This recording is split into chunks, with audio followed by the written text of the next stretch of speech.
The doom took Valyria in minutes, but the rest of Essos wasn't so lucky. Out of the east swarmed the Dothraki, and there were no dragons to push them back. The Dothraki tide slammed first into the Sarnori, who called themselves the Tall Men, and whose ancient kingdom dominated the grasslands of Essos. The Tall Men at first scorned the Horse Lords as uncivilized barbarians, which they were. But Khal Mengo had united all of them into one Khalasar with one aim: to trample the world beneath their hooves and take other peoples as their herd. One by one, the cities of the Tall Men were overwhelmed. Still, they wouldn't unite against the Dothraki. Many didn't believe the tales of the rare survivors. No army could move so fast or strike so quickly. They didn't know that the Dothraki live in the saddle and have such command over their horses that they seem to have 4 legs, not 2. Where most archers fire from foot, the Dothraki fire from horseback. Charging or retreating, it makes no matter, they are just as deadly.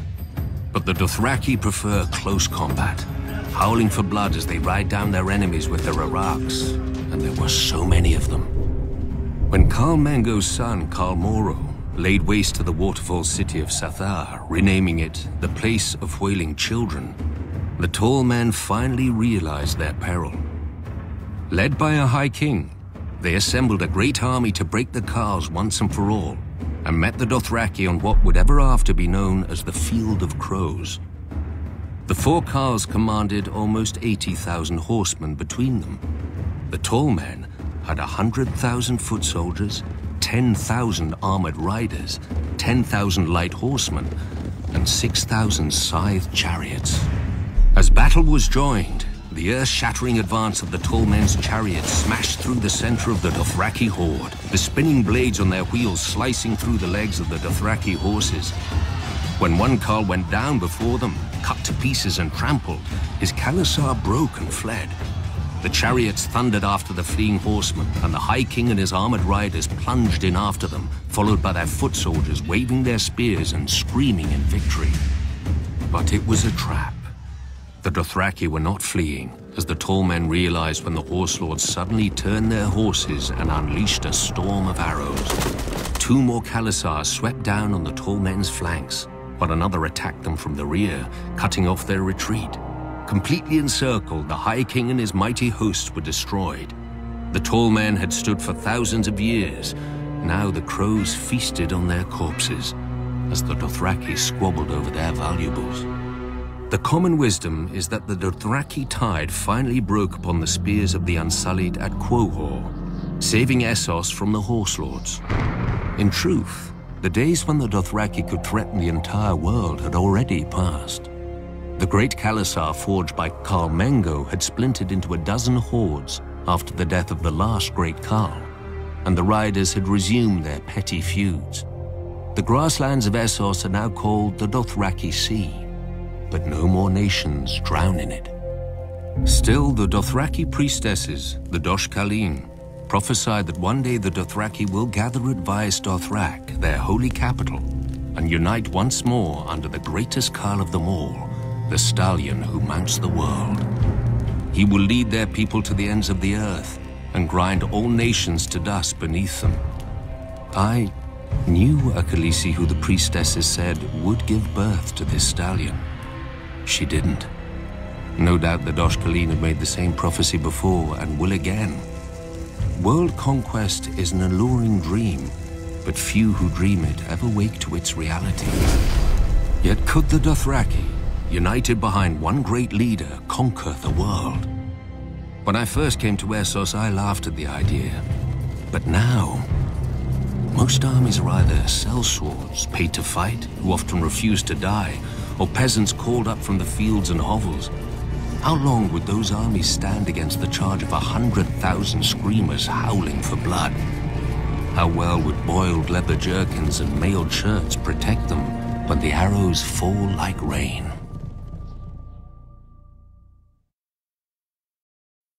As a boy, even I dreamed sometimes of being not a Stark of Winterfell, but a Dane of Starfall. Legend has it that the Dornish founder of House Dane followed a falling star to where it hit the ground, and there he raised his castle, A fantastic story, I know, but House Dane has a relic to prove it. Dawn, the most famous sword in Westeros. Forged from the fallen star's cold heart and as strong and sharp as Valyrian steel. Many houses have ancestral swords passed from father to eldest son, like my own family's Ice. But Dawn doesn't pass to the Lord of House Dane by right. To wield Dawn, a knight of their house must first be deemed worthy. It doesn't matter if he's the Lord, a younger brother or a distant cousin. If none are found to be worthy, the blade stays on the mantle in Starfall until the next generation. But Dawn hasn't rested there often. From House Dane have risen some of the greatest warriors in Westeros. Vorian Dane, who was a king and the greatest knight in Dawn before he was defeated by Nymeria. Because of his honour and his prowess, she sent him to the wall in golden fetters and took his heir as her husband. Joffrey Dane, who answered Aegon the Conqueror's demand to submit by invading Aegon's 7 kingdoms and marching an army to the gates of Oldtown, where Aegon had been crowned. And the greatest of them all, Sir Arthur Dane, the Sword of the Morning. During the reign of the Mad King, a band of outlaws calling themselves the Kingswood Brotherhood terrorised the forest outside of King's Landing. Every force sent after them either returned empty-handed or vanished into the woods, never to be seen again. The king was furious and dispatched Sir Arthur of his own Kingsguard to deal with the threat. Sir Arthur didn't put the villagers to the question or set fire to the woods to smoke out the Brotherhood, as other forces had done. He paid the small folk for the food his men ate, brought their grievances to the king, even won them the right to take a few of the king's deer during the autumn. The forest folk had looked to the outlaws to defend them, but Sir Arthur did more for them than the outlaws could ever hope to do. When a villager led Sir Arthur and his knights to the outlaws' secret camp, the Brotherhood, to their credit, didn't flee. One of their leaders, the Smiling Knight, was a madman. Cruelty and honour jumbled together. But he didn't know fear, not even when Sir Arthur drew Dawn before him. Soon the outlaw's longsword had so many notches that Sir Arthur stopped to let him fetch a new one. The robber knight chose another and then asked for Dawn. Sir Arthur replied, "Then you shall have it." The Smiling Knight never smiled again. The mad fool. Dawn is just a sword. Sir Arthur was the true steel. Strong, brave, and loyal to a fault. He would never have aided Rhaegar's abduction of my sister if his vows hadn't compelled him. And though we fought on opposite sides, I admired him. When I was younger, I wanted to be him. Every boy did. And I killed him. Not in single combat, but as he was on his knees, a dagger in his back. I'll never forget the look in his eyes. He wasn't angry or betrayed. He'd done his duty to the last, even though he found it dishonourable, and even though he knew what awaited me in that tower. Sir Arthur Dane died the greatest knight who ever lived.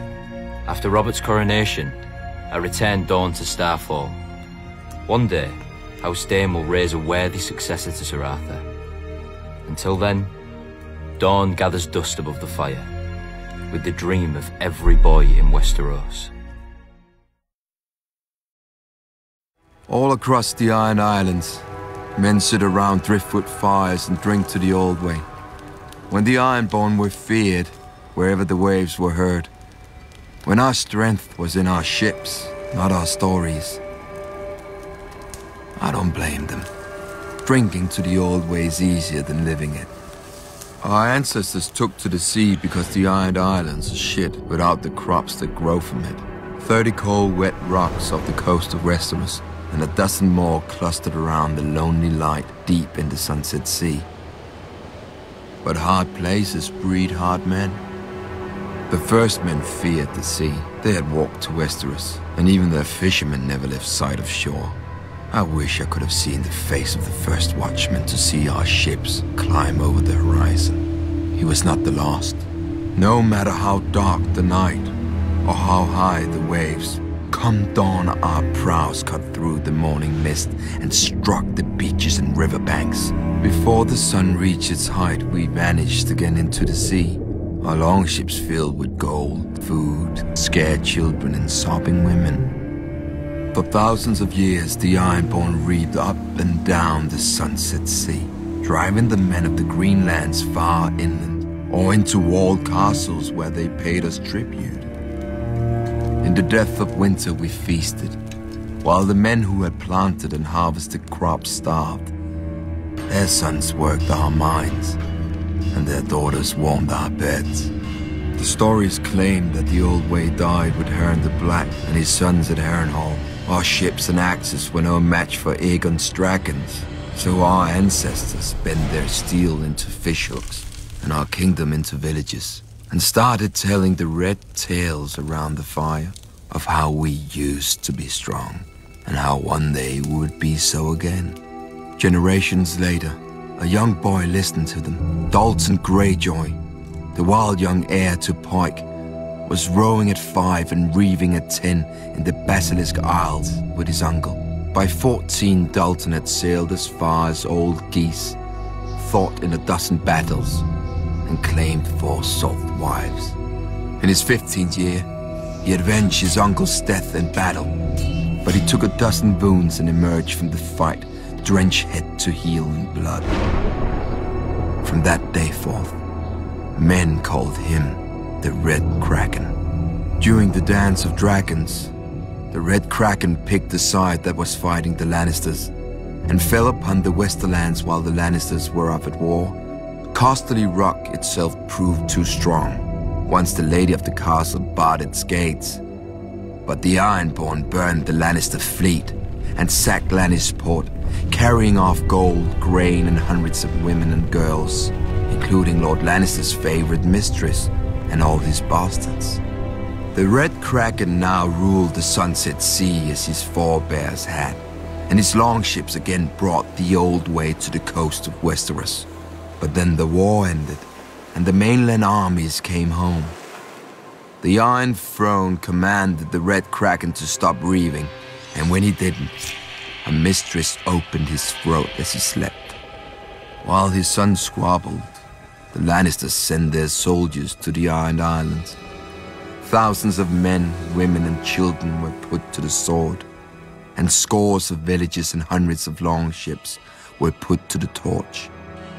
The glorious return to the Old Way had lasted almost 2 years. My brother vowed to return us to the Old Way as well. He sat on the Salt Throne and sent our reavers to the shores of Westeros, just as he remembered from the stories he heard as a child. An old way for an old man. But while he listened to the stories, I lived them. It was never the old way to me.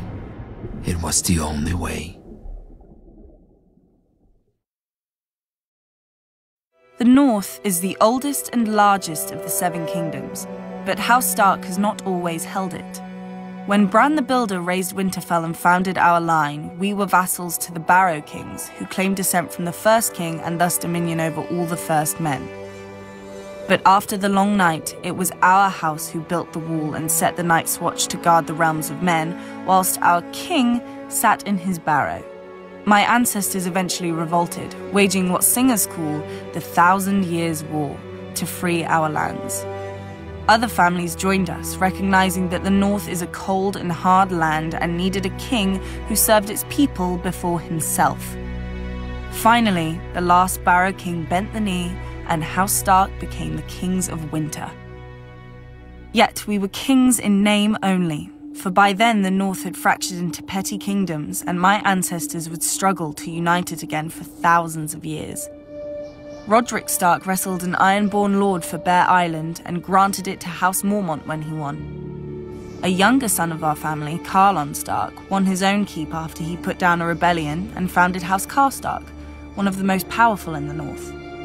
When the Manderleys were exiled from the Reach, my ancestors shielded them and gave them a home at the mouth of the White Knife, in return for holding the river against pirates and invaders.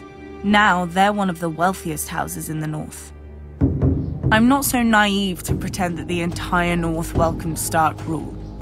The last Warg King was slain at Sea Dragon Point along with all his sons and beasts.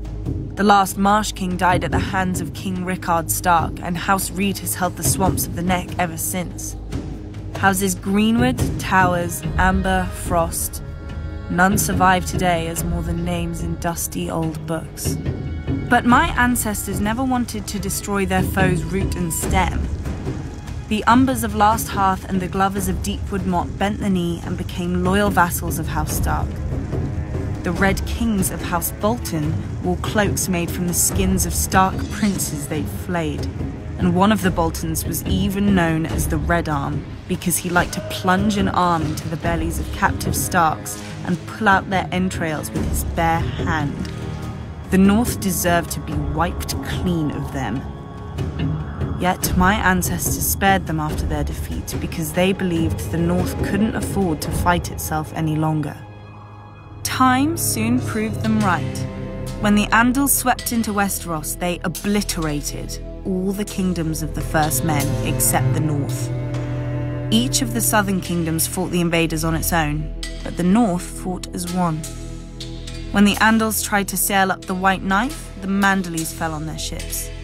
When the Andals tried to march an army through the Neck, the Reeds fell on their soldiers. King Theon Stark even sailed his own army to the Andal homeland for vengeance and slew hundreds of Andal warriors.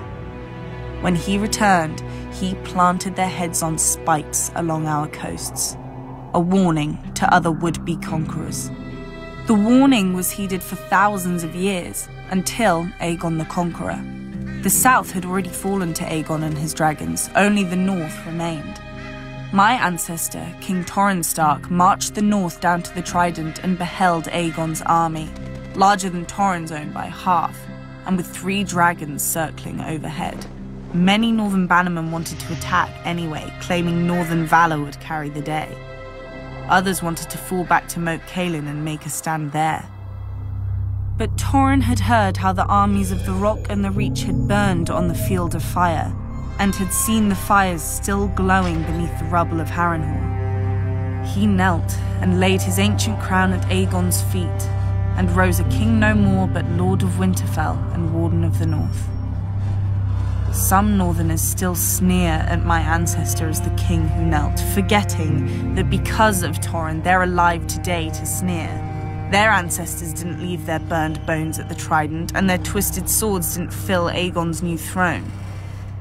Now many say that House Stark is dead and gone, and House Bolton holds the North. But the North remembers who united it.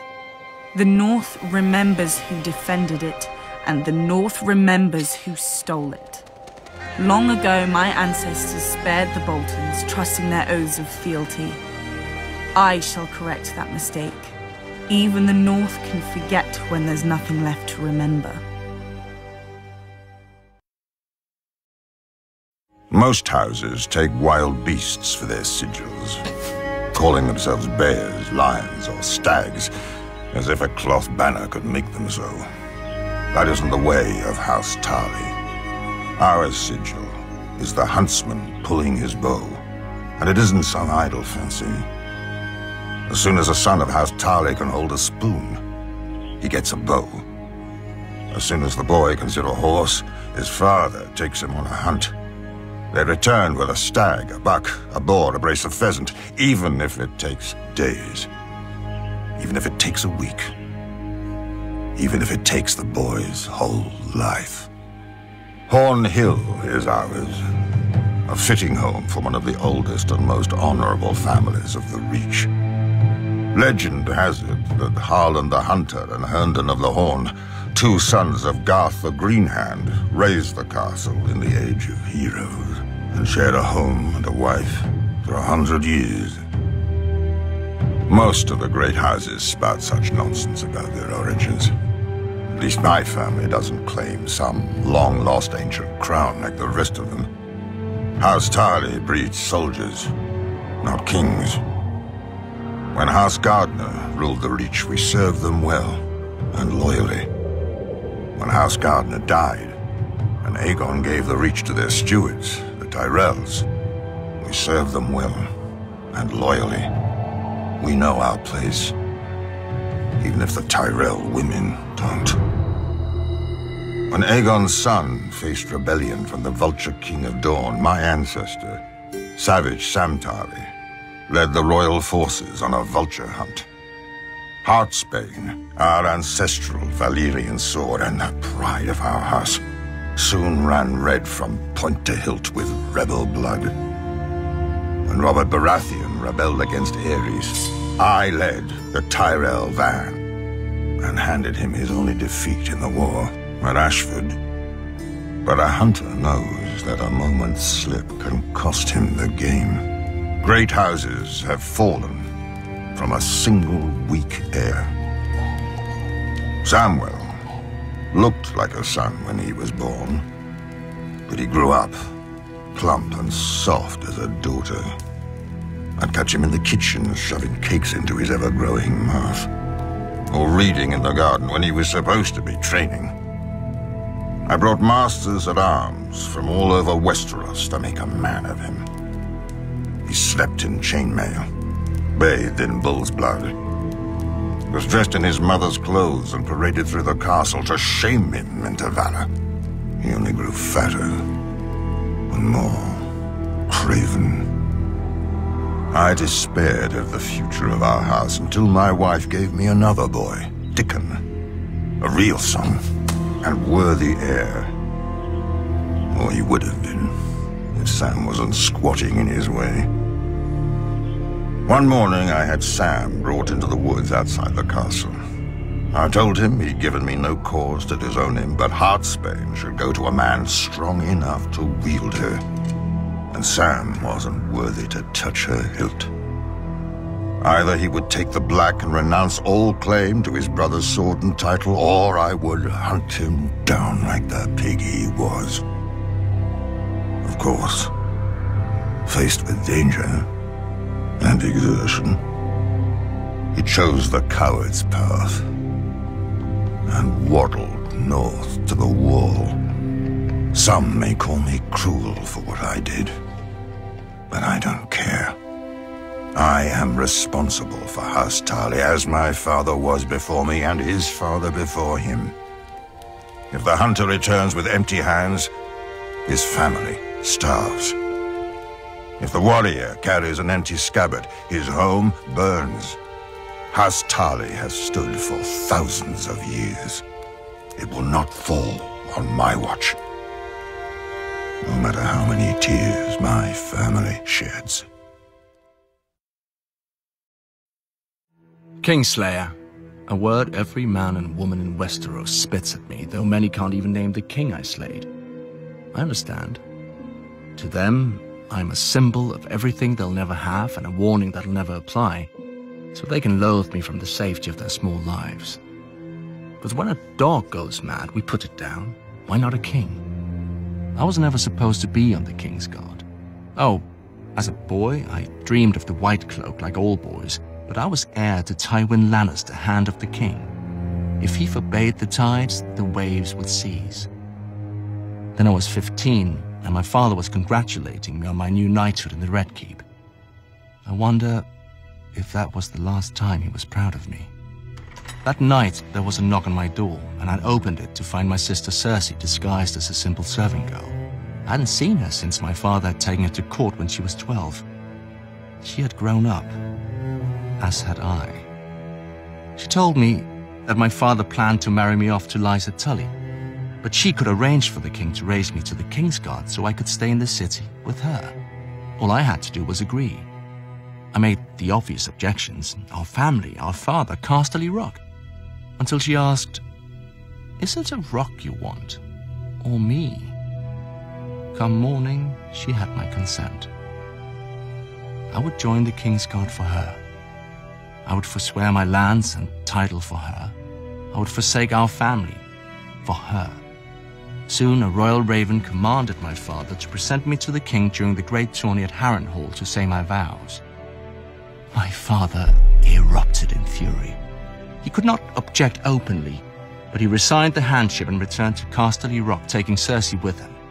Instead of being together, Cersei and I exchanged places. Then, everything started to fall apart. At Harrenhal, King Aerys made a great show of my investiture. I knelt before him in gleaming armor and swore the oath of the Kingsguard. When Sir Gerald Hightower raised me up and put the white cloak on my shoulders, a roar went up from the crowd.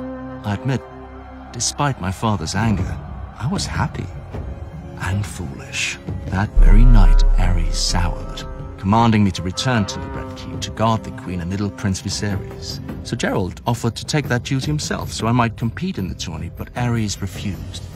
He'll win no glory here, the king said. He's mine now, not Tywin's. He'll serve as I see fit. That was when I understood. It was not my skill or valor that had won me this honor. The Mad King had chosen me to spite my father and steal his heir. I wanted to rip off the white cloak, but it was too late.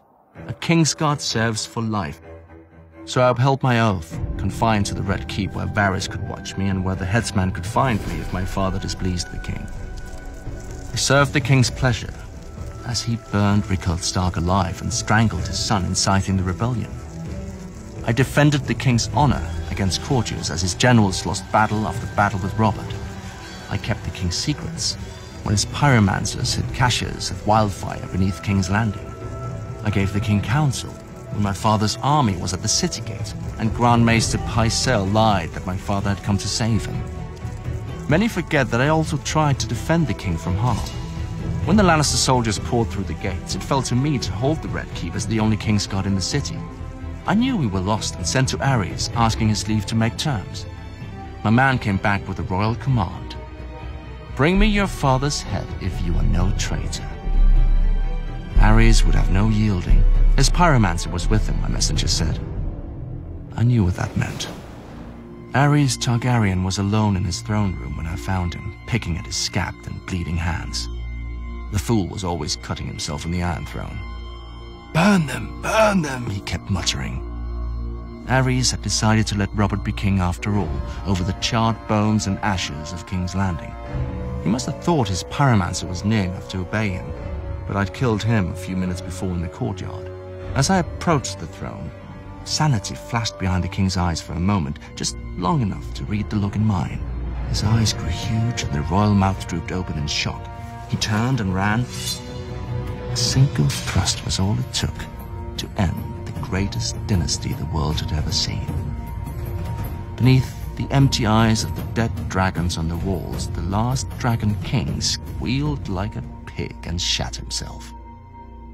So easy, I thought. A king should die harder than this. My father's knights burst into the hall in time to see the last of it, so there was no way for me to vanish and let some braggart steal the glory or blame. I knew at once when I saw the way they looked at me, it would be blame. Lannister or no, I'd been one of Aerys' Kingsguard. I commanded them to announce that the Mad King was dead and to spare all those who yielded.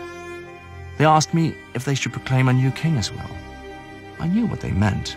Would it be my father or Robert Baratheon or maybe the child Viserys who'd fled to Dragonstone? A Targaryen boy king with my father's hand to rule in truth. I thought of how Ned Stark and Robert Baratheon would howl at this end to their great heroic war, and I was tempted. Then I glanced down again at Aerys, his life's blood oozing from the wound and pooling on the floor around him. Proclaim who you bloody well like, I said. I climbed the steps to the Iron Throne and sat on it with my sword across my knees, waiting to see who would come to claim the kingdom.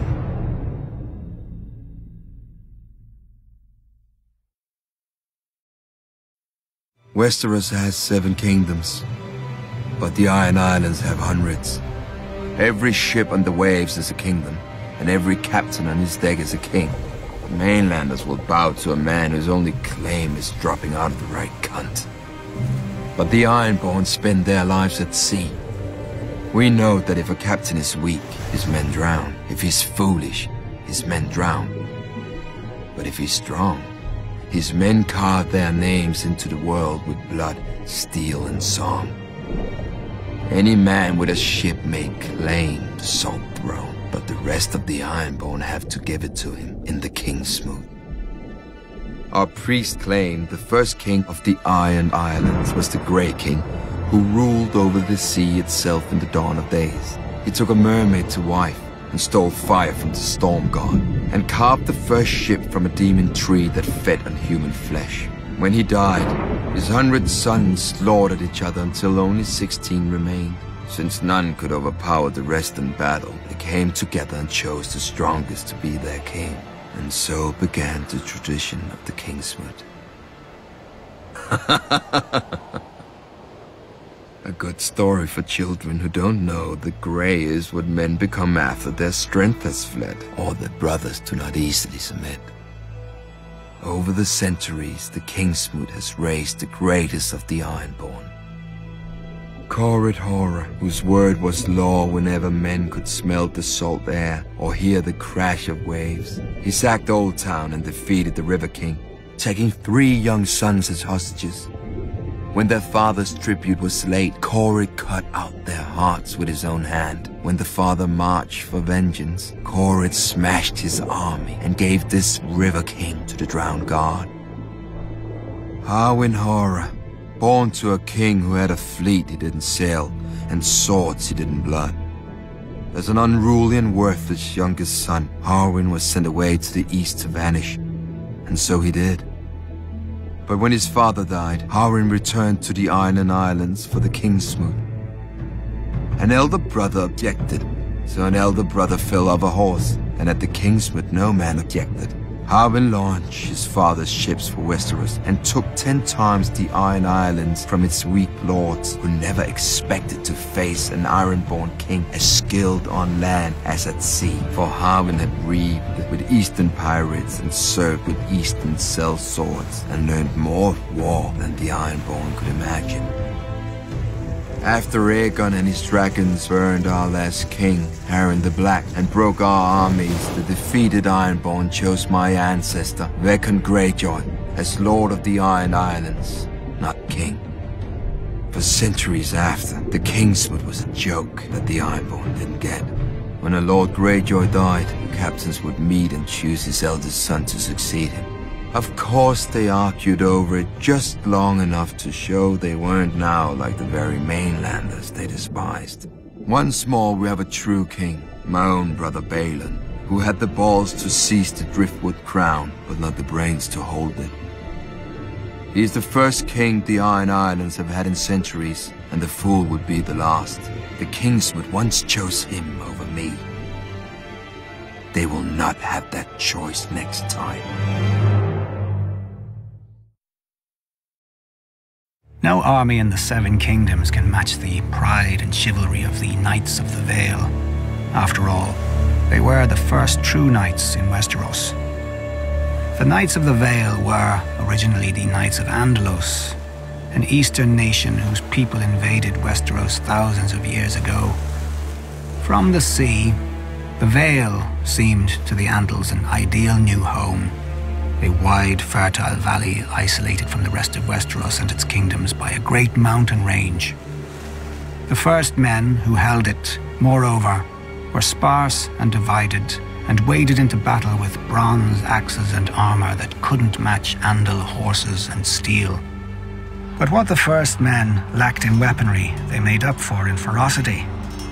Finally uniting behind King Robor Royce, the first men smashed the Andals in battle after battle, reclaiming the Vale and pushing the invaders back to the sea from whence they'd come. Learning from the first men, the remaining Andals united behind a leader of their own, not a king or a lord, but a knight who'd been born in the Vale and knew it as well as the first men.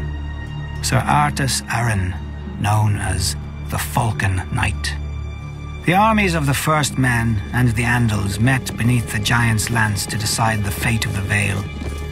Sir Arthas had many more mounted knights than the first men, who preferred to fight on foot. But the first men had seized the high ground, digging trenches in front of their ranks and lining them with sharpened stakes smeared with offal and excrement. 6 times the Andal knights charged, and 6 times the first men threw them back. But on the 7th, a fearsome Andal warrior broke through the ranks of the first men, and the Andals rushed through the gap. If King Robar had been wiser, he would have retreated and saved his army for another day. Then again, if he'd been wise at all, he'd never have risked his army of foot soldiers against mounted knights in the first place. When King Robar saw the falcon helm of Sir Artus across the field, he wagered that the Andals would break if they lost their leader, and rode hard for the Falcon Knight. The singers paint a pretty picture of the battle. The king in flashing bronze armor, the knight in silvered steel. But the duel lasted no longer than a verse of the songs, for King Robar had taken a Valyrian sword off a dead Andal lord, and it sheared through Sir Artus' helm much like a bird's wing through the air. As the Falcon Knight tumbled to earth, King Robar thought he'd won his desperate gamble. Then he heard the trumpets behind him. When he turned, he saw 500 fresh Andal knights pouring down the giant's lance.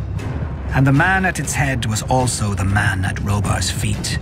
For Sir Artus, unique in that age, or indeed any age, esteemed cunning even more than martial strength, and had clad one of his knights in his spare suit of armor, leaving him to die at Robar's hand, while Sir Artus took his best horsemen up a goat track he knew from childhood. The charge of the Andal Knights broke the last great army of the First Men, who would never again threaten the new Knights of the Vale. Some of the defeated would even join their ranks in the years to come, but many more fled to the mountains, choosing savagery over submission. Ever since, the Knights of the Vale enjoyed an exclusive position in Westeros. They could sally forth from the Vale at will, knowing that if battle went against them, they could retreat through the Bloody Gate where no army could follow. Until the dragons changed the game. When Aegon the Conqueror landed in Westeros, the Queen Regent of the Vale shut the Bloody Gate against the Targaryens and massed the Knights of the Vale behind it to lock it. But Visenya simply flew her dragon to a balcony of the Eyrie where the boy king was playing, and gave the boy a ride round the castle in return for his mother's submission. With the conquest, no more could the Knights of the Vale hide behind their mountains, nor, they soon discovered, did they need to. For thousands of years, the other kingdoms had warred and treated to balance each other's might, whilst the Vale kept to itself. None realized what power the Vale could have until Jon Arryn defied the Iron Throne, refusing to surrender Ned Stark and Robert Baratheon to the Mad King. The North, the Riverlands, and the Stormlands couldn't have beaten the other three kingdoms by themselves, but the Knights of the Vale rode with them. Now the North is freezing, the Riverlands are burnt, the Stormlands are spent, Dorne is distant, the Westerlands are weakened, and the Reach is paralyzed. Of all the great armies in Westeros, only the Knights of the Vale have yet to suffer exhaustion or defeat. The Bloody Gate is opening again onto Westeros, and through it passes opportunity. War did not come to Westeros with men. In the dawn of days, the children of the forest fought the giants. But neither race sought to destroy the other, or lay claim to the continent. They couldn't. The children hunted and fought with dragon-glass arrows and spears, and the giants had only the branches they pulled from trees. Nor could both races fill more than one of the 7 kingdoms of today. Then the southern deserts coughed up a new race, the First Men, who had crossed the narrow sea over the Armagh Dorn. Unlike the children and giants, the First Men lived in huts and villages and farmed the land to eat. And there were so many. As the numbers swelled, men needed ever more fields and timber. Of course, they saw that the great forests could provide both. When they cut into the deep woods, however, they stumbled on a strange sight. A white tree with red leaves and a face staring back at them. At first, they were afraid, but the face never spoke, even when the axe bit into it. The First Men didn't know what a weirwood was. They didn't know that a weirwood grows forever if left in peace, or that the native children believed their spirits went into it after death. The children had no letters or runes, all of the history, songs and prayers, only the trees remembered. When the children looked at the cleared fields, they saw not white stumps, but their ancestors now lost forever, with their bones stolen to line the invaders' walls. Driven mad by grief, the children attacked. The first men had never seen a weirwood, but the children had never seen bronze. Their dragon-glass arrows glanced off the first men's shields, and their armor of woven bark split beneath the first men's swords. As the war raged, the children resorted to the one advantage they had, the magic of their old gods. Their green seers enlisted dire wolves and snow bears, cave lions and eagles, mammoths and serpents. In return, the first men cut down and burned every weirwood they could find, fearing that the children would spy on them through the faces in the trees. The children became desperate. Their green seers called down the Hammer of Waters to break the Arm of Dorn, destroying the bridge that men crossed into Westeros, and to flood the Neck to contain men to the south. But the first men would not be stopped. Fearing extinction, the children combined their powers for one last spell that would save their people and their land from the invaders. By themselves, the children were too few to resist the onslaught. But if they could turn men's numbers against them? After hundreds of years and untold death and destruction, the wisest heads of the children and the first men finally prevailed. The children couldn't win this war, and the first men didn't want to win, fearing the costs of victory. Heroes and rulers on both sides met upon an isle in the God's Eye to form the pact. The children gave up all the lands of Westeros, save for the deep forests, and the first men swore that they would no longer cut down the weirwoods. Thus ended the Dawn Age and began the Age of Heroes. Yet after the dawn must come the night. The great evil that the children unleashed in the war returned centuries later, and only an alliance between the children and men defeated it. Now it comes again, when the children are a shadow of what they were, and men have long forgotten. But the trees remember, and Brandon Stark must learn. Or, as we watched the first men, so we will watch the last.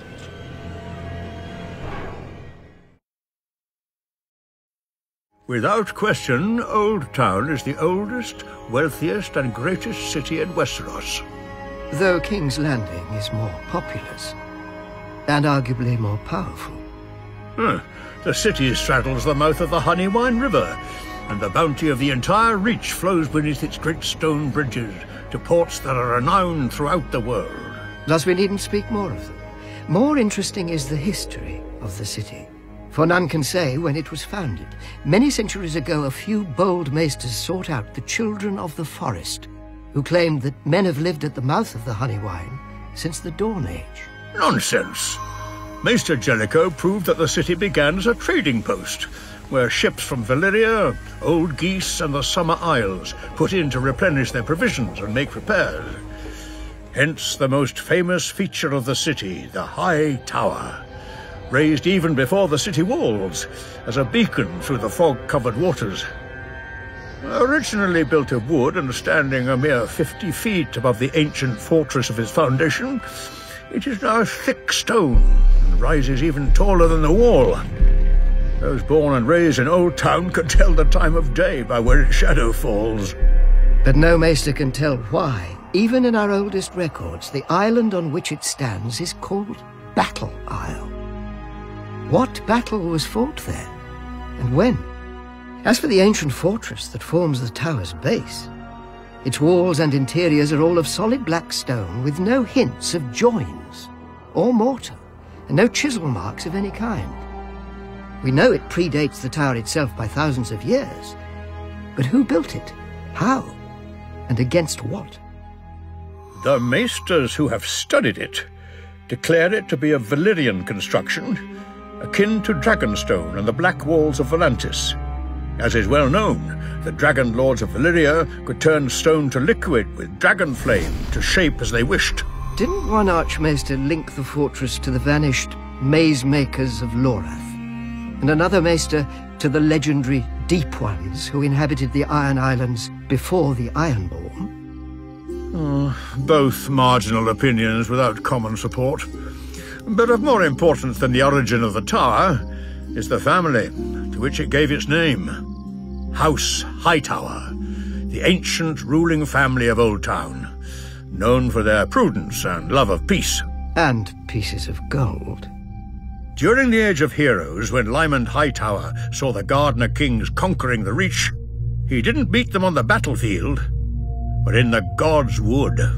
He bound his house to theirs by marriage, and transformed House Hightower from wealthy but relatively minor kings to the greatest lords of the Reach.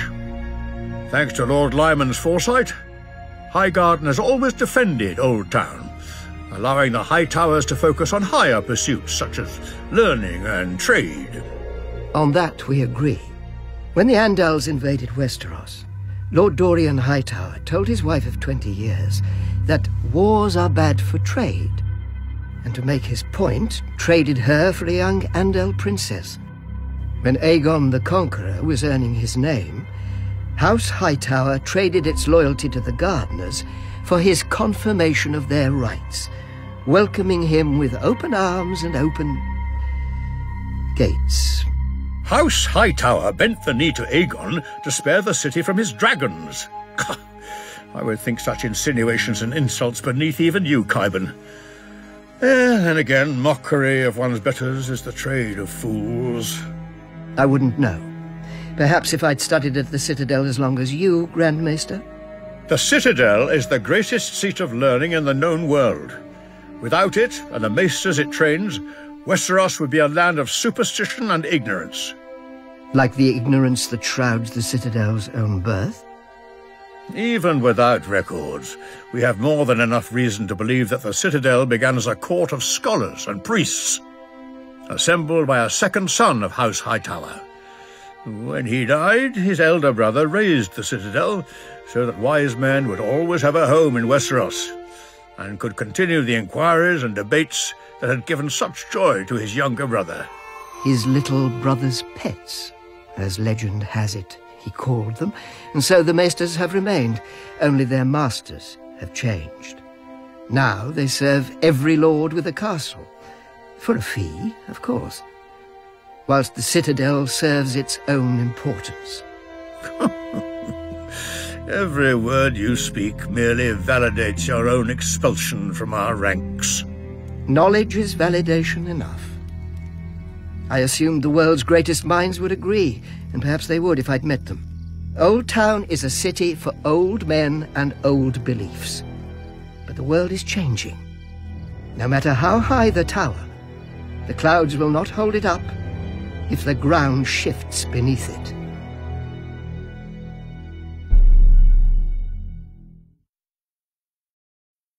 Circling the Jade Sea is the dream of every merchant, and the other side is the golden empire of Yeti, which was ancient when the Valyrians were still fucking goats. Even its ruins dwarf every city in Westeros, and its princes are said to live in houses of solid gold and feast on meat powdered with pearls and jade.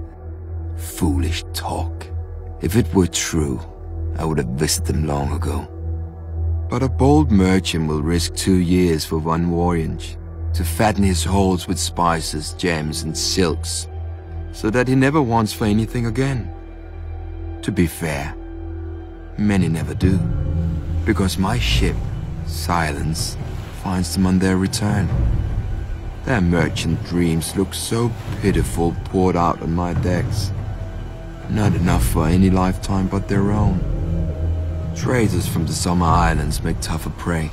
Not even the Silence can run down their sworn ships on the open sea. When we take them by surprise, our rams splinter and crack against their hulls, carved from rare hardwoods of the Summer Islands, and fitted together without a single nail. Worse, every swan ship carries a company of archers armed with golden-heart bows, which can hurl the shaft hard enough to pierce steel plate. After all that trouble, we often find their holds filled only with maps, fruit, and wooden trinkets. Hardly worth our time and blood, except for their women. To worship their god, all women of the Summer Islands learn to fuck. It's enough to make a man devout. Ebony's whalers are the most worthless of prices. The men of Ibb are short, thick, and hairy. So are their women. Not even tales of their six breast can tempt men to take them. But the Ebonese know how to build ships. Their great-bellied whalers can weather any storm and withstand the assaults of the largest beasts. In battle, the Ebonese are incredibly strong, and even their blood reeks of blubber and oil, and their holds are rarely worth scrubbing our decks free of the stench. When our holds were full or needed repair, we set a course for the greatest safe harbor of the Summer Sea, the Basilisk Isles, Port Plunder, Stye, Horse Gash. No map can find these towns, nor can the laws of men. The slavers keep their captives in caves on the Isle of Tears. Pirates trade their goods on Barter Beach, and hire fresh crews from the murderers filling every inn. Great piles of old yellow skulls line the shores of one deserted island. Offerings from captains who have fresh heads pinned to their masts. Once every generation, the free cities send fleets to destroy the towns and hang every man they find. They do, and the towns are abandoned to rot and sink back into the slime. But come the next year, another Port Plunder sprouts up somewhere else on the Isles, like a toadstool from a new pile of shit. For many years, I brought silence to the Summer Sea. But when I close my eyes, I hear the waves breaking below the bridges of Pike. I hear the Kingsmouth chanting my brother's name. Merchants paid the gold price, buying their desires with coin. Reavers paid the iron price, taking what we want from the corpses of the men who had it. But for what I dream, no gold can buy, and no iron can take. I must pay with fire and blood. In the long and glorious history of men butchering each other, we riverfolk make the best meat. How else can you explain why anyone would stay in a land of constant carnage for thousands of years? If it wasn't the first men killing the children of the forest here, it was the Andals killing the first men and then each other. Even when the Riverlands finally united behind the kings of House Justman, the unusual silence of peace attracted the Stormlords, Westermen, and those bloody Ironborn to try and take our grain, gold, and women. The problem is, and has always been, that the Riverlands have no natural defences. Unlike the North, we don't have the neck to keep invaders waist-deep in muck. Unlike the Vale, we don't have mountains with narrow passes easily defended by stable boys with slings. Unlike Dawn, we don't have a blazing sun and, well, the Dornish. My ancestors may have had a funny taste in sigils, but they knew one thing. If you plan on staying in the Riverlands, you'd better have a strong castle. My ancestor, Axel Tully, bright man that he was, realized that most soldiers can't swim, and raised his castle of Riverrun, where the Red Fork and the Tumblestone rivers meet. He built right up to the water on each side, daring attackers to force a crossing. If they wore armor, they'd drown. If they didn't, our archers would feather them from the battlements as they paddled. An army could still assault Riverrun from the west, however, so my ancestors dug a wide moat along our western wall, connecting the rivers on either side of the castle. When any would-be conquerors showed up, we opened a series of gates and flooded the moat. transforming Riverrun into an island fortress with enough stores to last years. As the invaders starved in their camps, they'd watch us fish off our walls, just for variety, and because we were bored. Eventually, they all skulked home. In the 1,000 years that Riverrun has stood, not once has it been taken by force. It's a proper castle. You want it? You have to marry into it. Even the damned Freys knew that much. Up-jump toll collectors living on a bridge instead of beneath it like the rest of their kind. But finally, a Lord of the Crossing passed off one of his brood to his liege lord, House Tully. My nephew Edmure. People say Lord Walder arranged the Red Wedding to punish Robb Stark. I say he did it just as much to steal Riverrun. They've always envied our castle. Maybe they think 2 rivers can wash off the filth that coats them. They'll never know. The Lannisters could grant Riverrun to the Freys for 1,000 years, but that doesn't mean they can have it. Do you think it was hard to convince Tully's soldiers to turn against the Freys? Do you think we won't enjoy watching them simper as winter bears down on their pitiful camp? I even carved a new fishing rod for the occasion. When the starving Freys look up at our walls, we'll wave our trouts at them.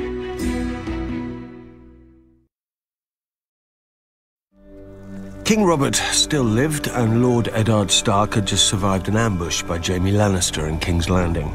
We were the King's men, charged by the King's hand to bring the King's justice to the false knight Gregor Clegane, who was raping and murdering the King's subjects in the Riverlands. To be honest, I cared more about the King's cellars, but I joined Lord Beric for the adventure. And maybe a grateful milkmaid or two. Ser Gregor isn't called the Mountain because of his subtlety, yet he took us by surprise at the Mummer's Ford. He'd hidden his men on both banks, and as we crossed, he fell upon us from the front and rear. I saw a single blow from his sword take a man's arm off and kill the horse beneath him. Many of us, though, were simply ridden down and drowned. The survivors spotted my damn red cloak and rallied around me, and we cut our way free. 100 men we'd been that morning. By dark, only 40 were left, and Lord Beric looked to make us 39 before morning. I drew a foot of lance from his chest and poured boiling wine into the hole it left, but I knew there was no hope.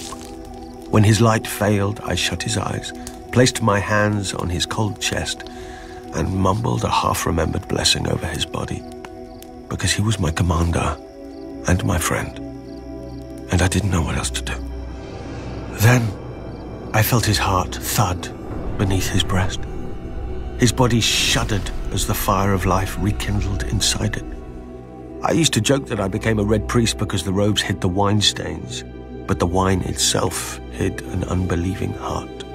When Beric's eyes opened, so did mine. I fell to my knees and praised the one true God and begged forgiveness for my ways. I don't know if the Lord heard me, but when dawn came, Beric was still alive and stronger than he'd been. He told us that our war hadn't ended at the Mummer's Ford, but begun, and that every fallen brother would be avenged. We were so few, though, that all we could do was harry the Lannisters' rear. Luckily, all they could do was kill Beric. A Lannister mace shattered his helm and skull. A noose snapped his neck after he surrendered himself to save a beekeeper and his wife. The Mountain's dirk pierced his eye through his visor. After each time, I stood over his corpse and prayed to the Lord, and the Lord brought him back. Then we heard that Robert was dead, and Lord Eddard too. We'd been sent by the King's hand to deal with outlaws, but now we were the outlaws, and Lord Tywin was the hand of the King. Some wanted to yield, but Beric wouldn't hear of it. We were still King's men, he said, and these were the King's people the lions were savaging. If we could not fight for Robert, we would fight for them, until every man of us was dead. We'd lost the King's banner at the Mummer's Ford, but then the countryside was awash with sigils and armies anyway. We became the Brotherhood without banners. Beric led us in battle, and I led us in prayer, and the Lord of Light led us in everything. When the heralds proclaimed the end of the War of the Five Kings, none of us thought of yielding. Our war wasn't over. The generals had gone home, but the soldiers stayed. Either they had no homes to return to, or they'd gotten a taste for other peoples. The Brotherhood was the people's only defense. We became the brothers of murdered siblings, husbands of murdered wives, and fathers of murdered children, led by a murdered man. Once we sought to bring the king's justice to the realm. Now we bring the Lord's, or at least we try. Fire and blood make poor tools, as kings make poor servants. House Targaryen called themselves dragons long after the last beast died.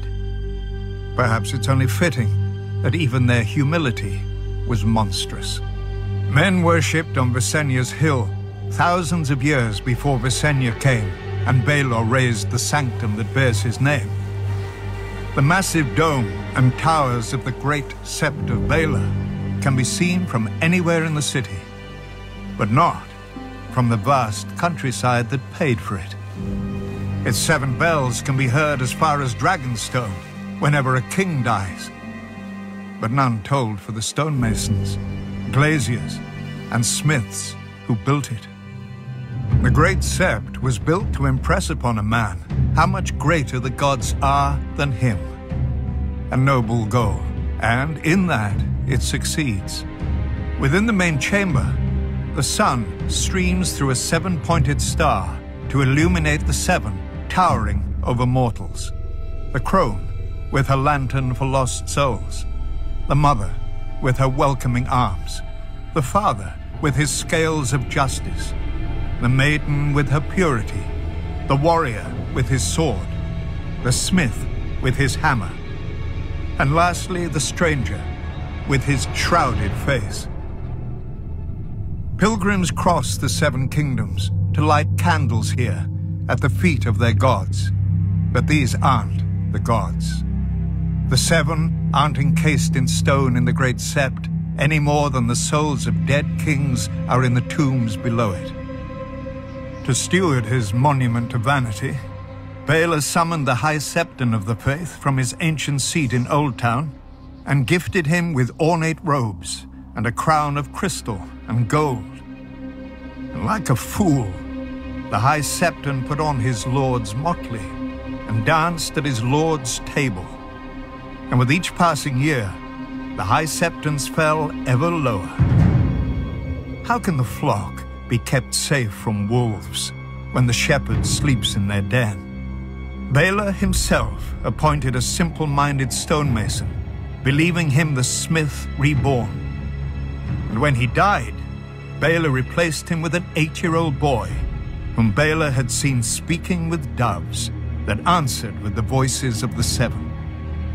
Still, the common people revere Baelor as the Blessed. They tell of how he forced a High Lord to wash a beggar's feet, fasted to tame his unnatural lusts, and walked the bone way himself to make peace with dawn. Many Septons and Septors even claim that Baelor rescued his cousin, the Dragon Knight, from a snake pit, because no viper would strike a man so pure and holy. A lie. Baelor was bitten 12 times and was bedridden for half a year. And yet he didn't die, nor did his High Septons ruin the faith.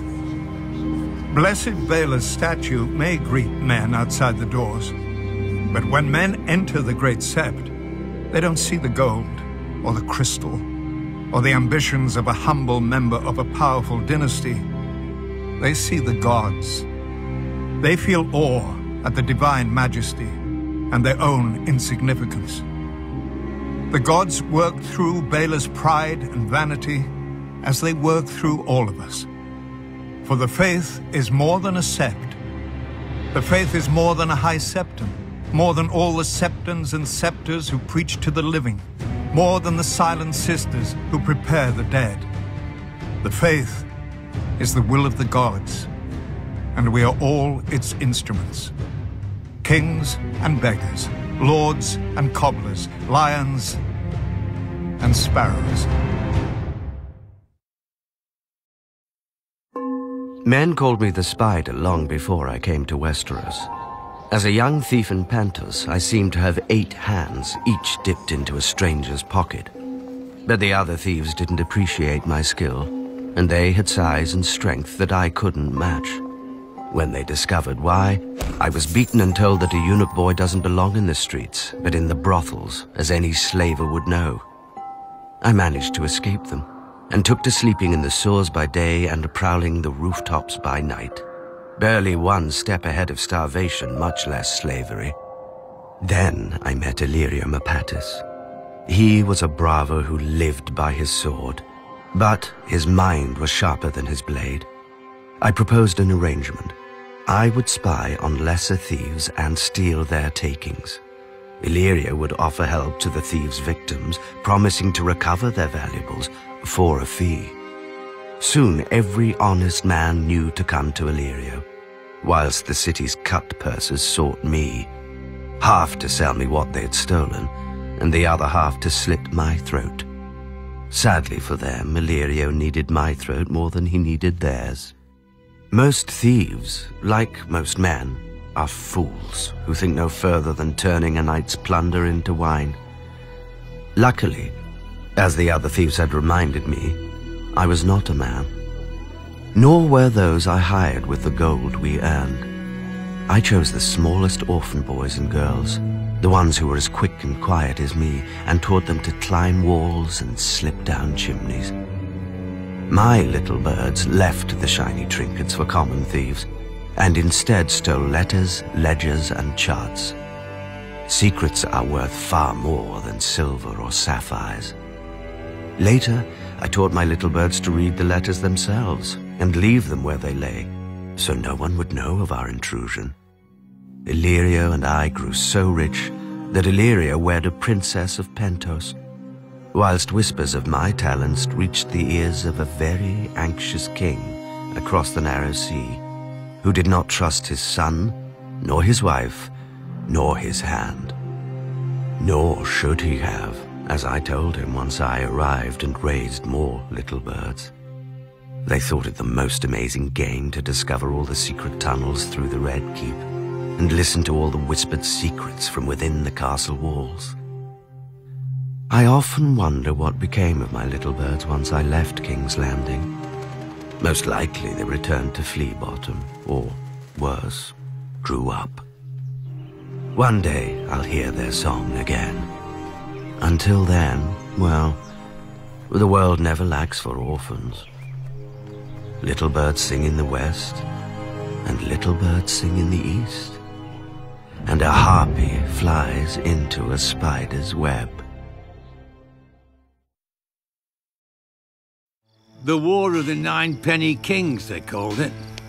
But I never saw a king or earned a penny.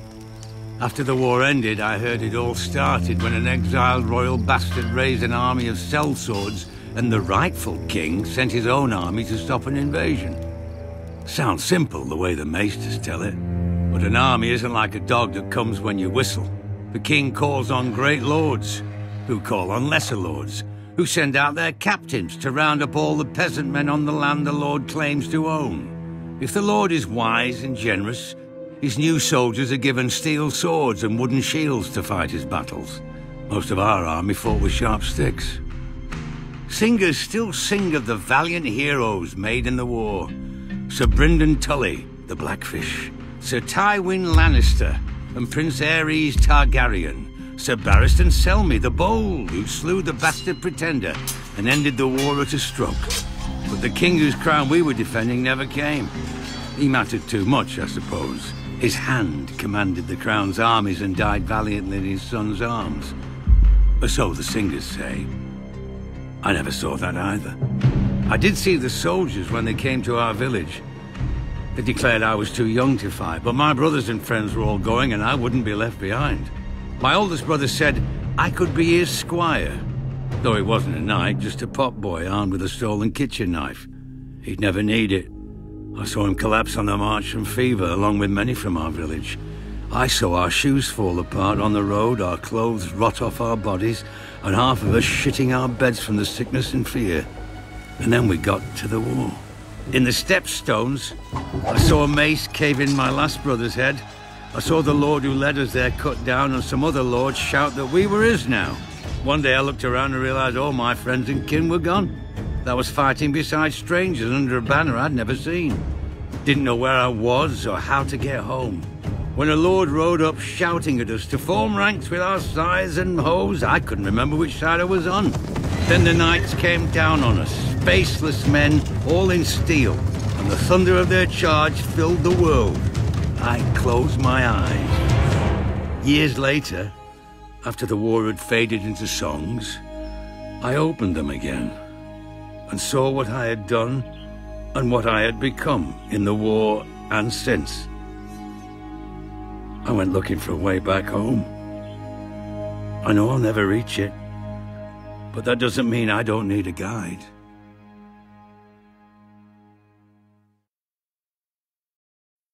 Years ago, in the height of summer, my father told my brother and me a story. He only told it once, and he refused to speak of it ever again.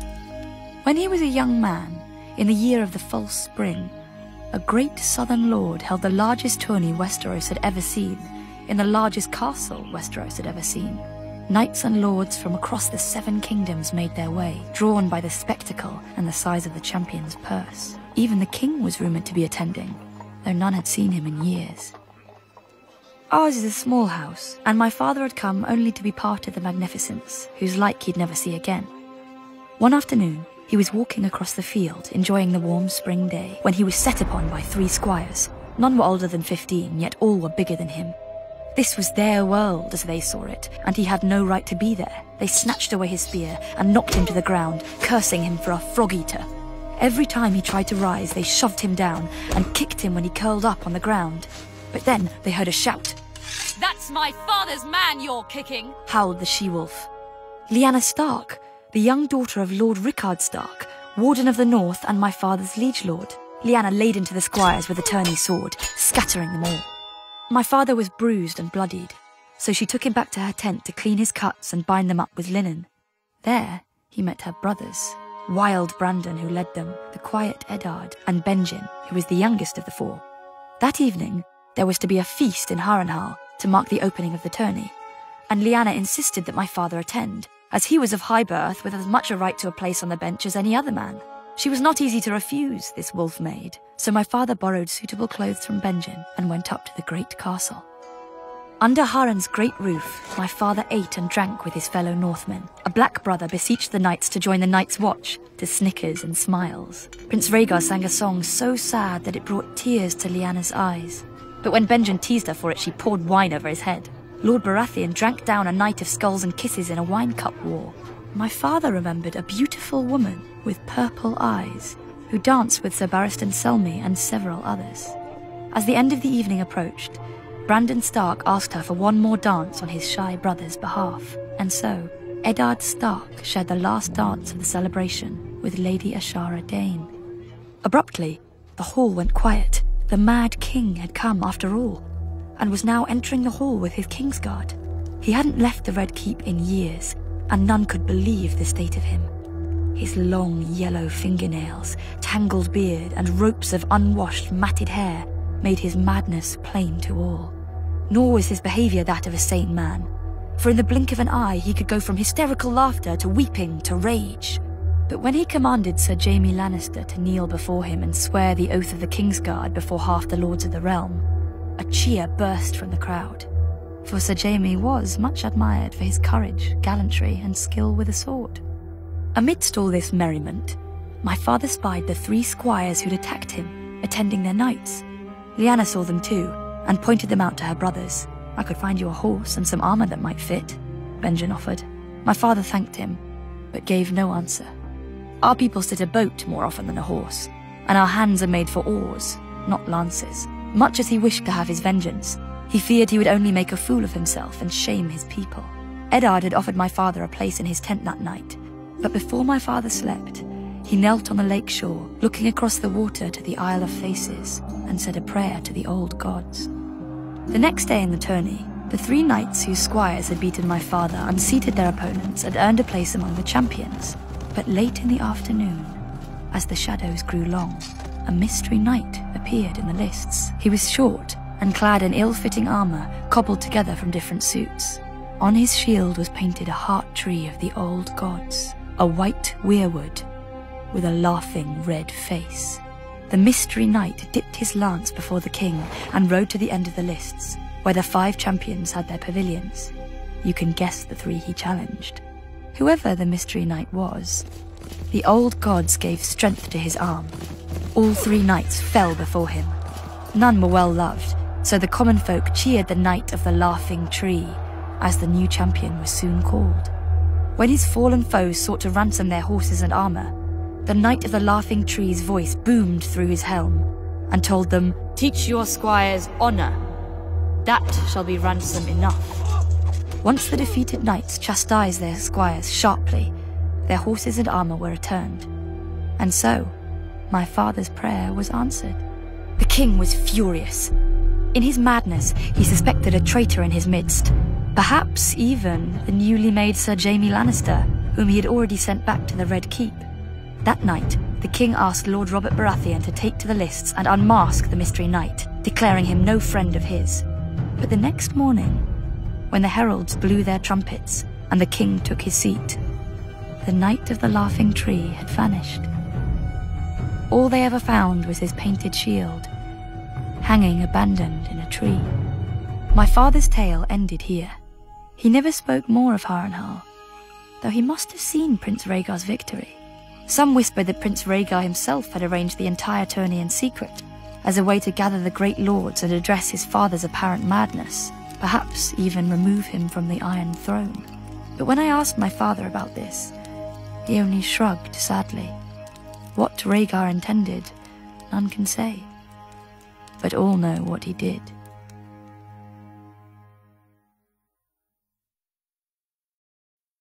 Between the free cities and the bones, between the shivering sea and Slaver's Bay, spreads the Dothraki Sea.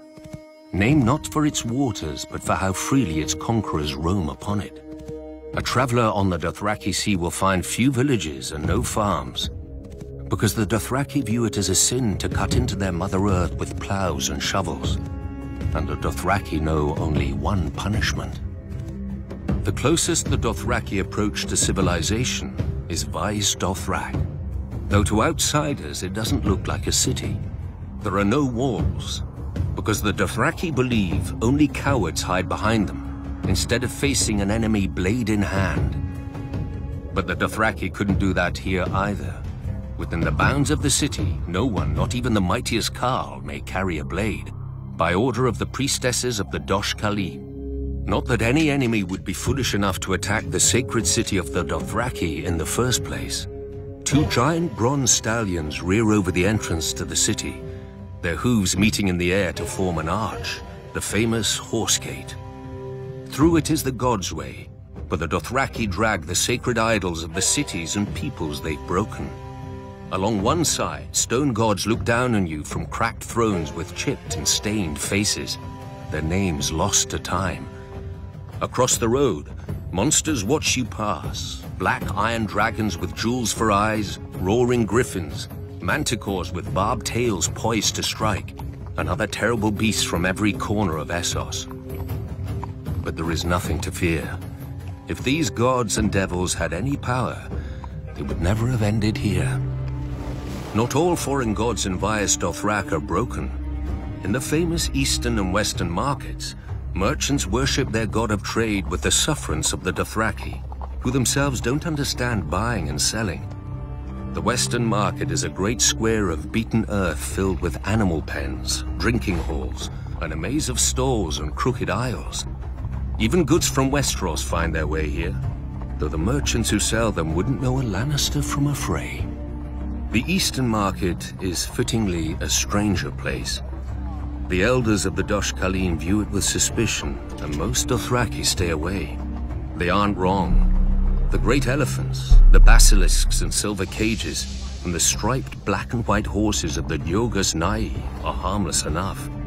But I can see how the elders wouldn't want their younger members to see the warrior maids of Hir Kun, who wear iron rings in their nipples and rubies in their cheeks, or listen to the Shadow Men, who cover their bodies with tattoos and hide their faces behind masks and whisper dark secrets for a price. This is all of Vaes Dothrak that foreigners ever know. For only Dothraki are permitted into the inner city, where the Dosh Khaleen live out their lives. A blood rider, drunk on fermented mare's milk, once told me that the Dosh Khaleen are stewards. They prepare for the day when every rider of every Khalasar shall return to the city. And the Dothraki truly will be one blood and one Khalasar again, under the greatest Khal of all, the stallion who mounts the world. He will ride to the ends of the earth and grind nations into dust, and take the whole world as his herd. Or so the prophecy goes. Yet the world is vast, with many places a horse can't go. The stallion who mounts the world couldn't rear above a mountain range, or leap across the sea. Still, the world has been conquered before, just not with stallions.